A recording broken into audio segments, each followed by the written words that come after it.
হে যুবক ভাইয়েরা, আল্লাহকে ভয় করুন। ওই ভয়াবহ দিবসের কথা স্মরণ করুন, যেদিন আপনার জীবনের সব সুখ ও আনন্দ বিলাসকে ধূলিসাৎ করে দেবে।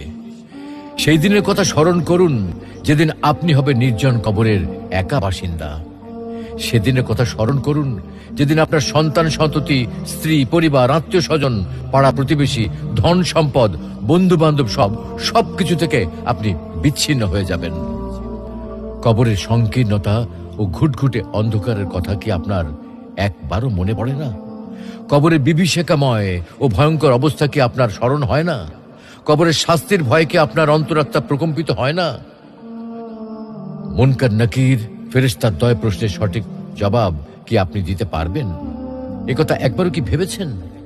অনুরূপভাবে কবরের অপুরন্ত সুখ ও অনাবিল শান্তির কথা কখনো কি আপনার হৃদয় পটে জাগ্রত হয় না?